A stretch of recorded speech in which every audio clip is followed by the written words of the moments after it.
Welcome back to part 2, guys, of chapter 4. I am about to read chapter 4, Loneliness. You will still need your book, you will still need your Charlotte's Web packet, and a pen or pencil to write with so that we can complete the questions. Here we go, guys. Sit back, relax, and enjoy. 4. Loneliness. The next day was rainy and dark. Rain fell on the roof of the barn and dripped steadily from the eaves. Rain fell in the barnyard and ran in crooked courses down into the lane where thistles and pigweed grew. Rain spattered against Mrs. Zuckerman's kitchen windows and came gushing out of the downspouts. Rain fell on the backs of the sheep as they grazed in the meadow. When the sheep tired of standing in the rain, they walked slowly up the lane and into the fold. Rain upset Wilbur's plans. Wilbur had planned to go out this day and dig a new hole in his yard. He had other plans too. His plans for the day went something like this. Okay, listen up because I think here we're going to find out what Wilbur's going to eat. At breakfast at 6:30, skim milk, crusts, middlings, bits of donuts, wheat cakes with drops of maple syrup sticking to them, potato skins, and that's kind of like the peel of the potato. Yeah, sorry. Leftover custard pudding with raisins and bits of shredded wheat.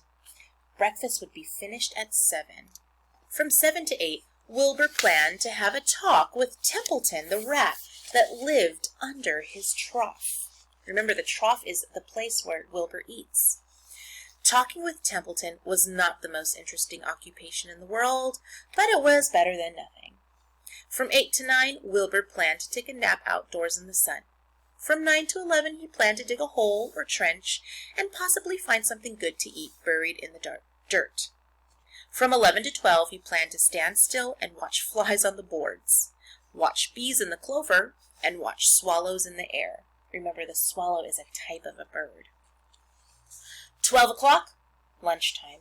Middlings, warm water, apple parings, meat gravy, carrot scrappings, and that's like the peel of a carrot, meat scraps, stale hominy, and the wrapper off a package of cheese. Lunch would be over at 1. Hominy, many of you actually know what that is.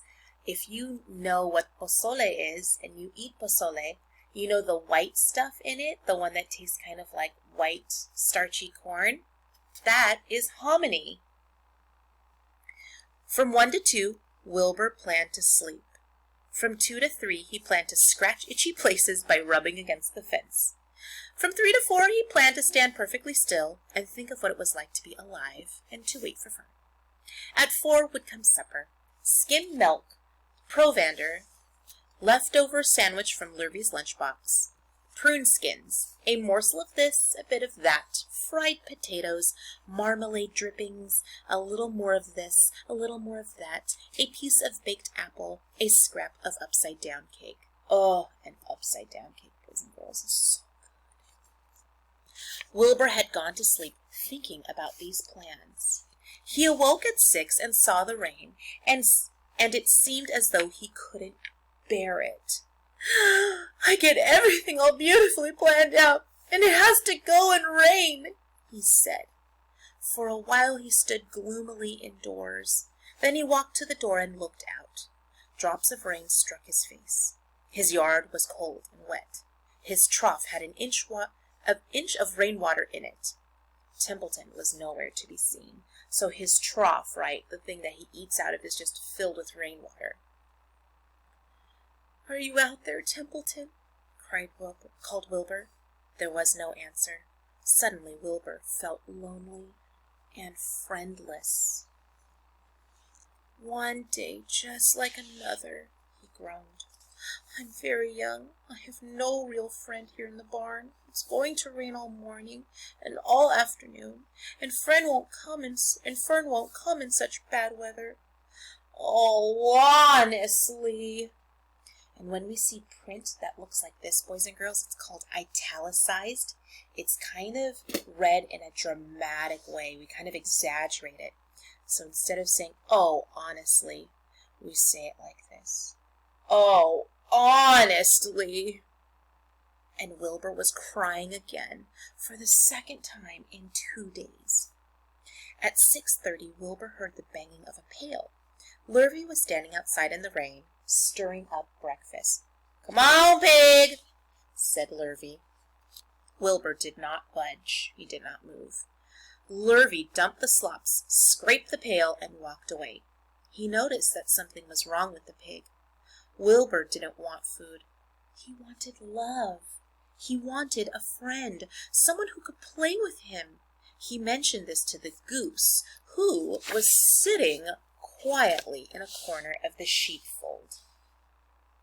There we go. "Will you come over and play with me?" he asked. "Sorry, Sonny, sorry," said the goose. "I'm sitting on my eggs. 8 of them. Gotta keep them toasty, warm. I have to stay right here. I'm no flibberty-ibberty-gibbet. I do not play when there are eggs to hatch. I'm expecting goslings." "Well, I didn't think you were expecting woodpeckers," said Wilbur bitterly. A woodpecker is a type of a bird. Wilbur next tried one of the lambs. "Will you please play with me?" he asked. "Certainly not," said the lamb. "In the first place, I cannot get into your pen, as I am not old enough to jump over the fence. In the second place, I am not interested in pigs. Pigs mean less than nothing to me." "Oh, rude." "What do you mean, less than nothing?" replied Wilbur. "I don't think there is any such thing as less than nothing. Nothing is absolutely the limit of nothingness. It's the lowest you can go. It's the end of the line. How can you be something? How can something be less than nothing? If there were something that was less than nothing, then nothing would not be nothing. It would be something, even though it's just a very little bit of something. But if nothing is nothing, then nothing has nothing that is less than it is." "Oh, be quiet," said the lamb. "Go play by yourself. I don't play with pigs." Wow, look at that. Sadly, Wilbur lay down and listened to the rain. Soon he saw the rat climbing down a slanting board that he used as a stairway. "Will you play with me, Templeton?" asked Wilbur. "Play?" said Templeton, twirling his whiskers. "Play? I hardly know the meaning of the word." "Well," said Wilbur, "it means to have fun, to frolic, to run and skip and make merry. To make merry is to be happy." "I never do those things if I can avoid them," replied the rat sourly. "I prefer to spend my time eating, gnawing, spying, and hiding. I am a glutton, but not a merrymaker. Right now I am on my way to your trough to eat your breakfast, since you haven't got sense enough to eat it yourself." And Templeton the rat crept stealthily along the wall and disappeared into a private tunnel that he had dug between the door and the trough in Wilbur's yard. Templeton was a crafty rat, and he had things pretty much his own way. The tunnel was an example of his skill and cunning. To be cunning is to be sneaky. The tunnel enabled him to get from the barn to his hiding place under the pig trough without coming out into the open. He had tunnels and runways all over Mr. Zuckerman's farm and could get from one place to another without being seen. Very sneaky indeed. Usually he slept during the daytime and was abroad only after dark, which means he was only out at nighttime. Wilbur watched him disappear into his tunnel. In a moment he saw the rat's sharp nose poke out from underneath the wooden trough. Cautiously, that means taking very good care. He's looking all around, being very cautious. Cautiously, Templeton pulled himself up over the edge of the trough. This was almost more than Wilbur could stand. On this dreary, rainy day, to see his breakfast being eaten by somebody else? He knew Templeton was getting soaked out there in the pouring rain, but even that didn't comfort him. Friendless, dejected, and hungry, he threw himself down into the manure and sobbed. Late that afternoon, Lurvy went to Mr. Zuckerman. "I think there's something wrong with that pig of yours. He hasn't touched his food." "Give him 2 spoonfuls of sulphur and a little molasses," said Mr. Zuckerman. Wilbur couldn't believe what was happening to him when Lurvy caught him and forced the medicine down his throat. This was certainly the worst day of his life.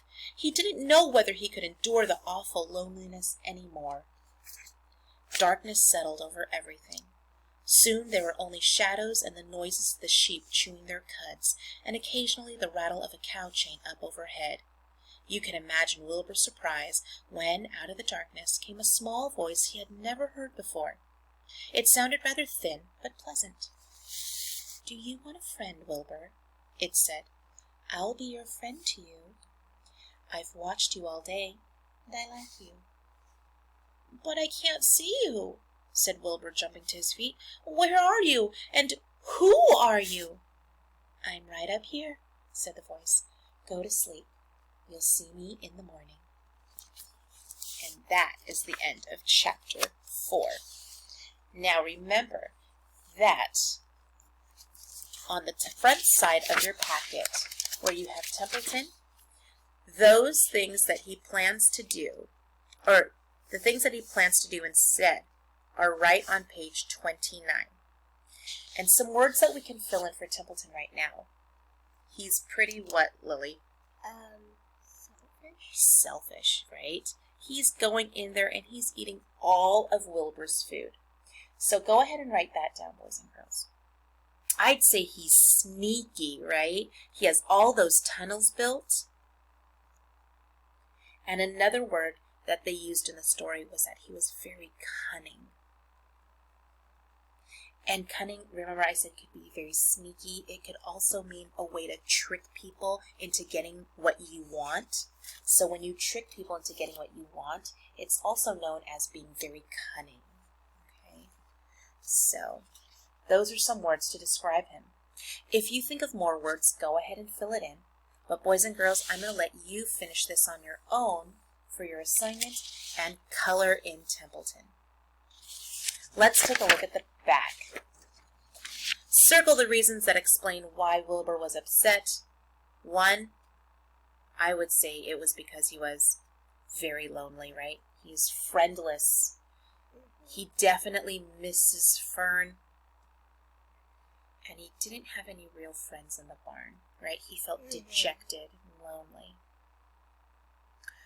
So those are the 3 answers for number 1. Number 2, why wouldn't the goose play with him? What was she doing instead, Lil? She was sitting on her eggs. There you go. Make a list of 10 things that Wilbur planned to eat that day. And Wilbur is eating quite a bit. So there are some things you might know and some things you might not, and that is okay. But he talked about it when he was thinking about his day, right, and what he wanted to eat. I remember one of them was middlings. Middlings. And boys and girls, I think I'm going to look that one up and show you exactly what a middling is. He said he was going to eat potato skins. Remember that? The peeling of the potato. And I think he also said he was going to eat carrot scraps and meat scraps. Lily, do you remember any? Leftovers of an upside down cake. Oh, that's right. Leftover upside down cake. I bet, boys and girls, that some of you might know what that looks like. Oh, look at this one. Bits of what, Lil? Donuts. Donuts. So he's got some donuts. Let's see. I'm going to turn the page. I'm looking on page 25, boys and girls, and page 26. So here's page 25 and page 26. I think it was meat gravy. And the hominy, remember that? The stuff that I told you is in pozole? Oh, I remember that stuff. So go ahead and pause it and fill in the blanks. And finally, boys and girls, Wilbur didn't want food. He wanted a friend. He wants a friend. Or love, as it said in the story. And that's it, boys and girls. See ya!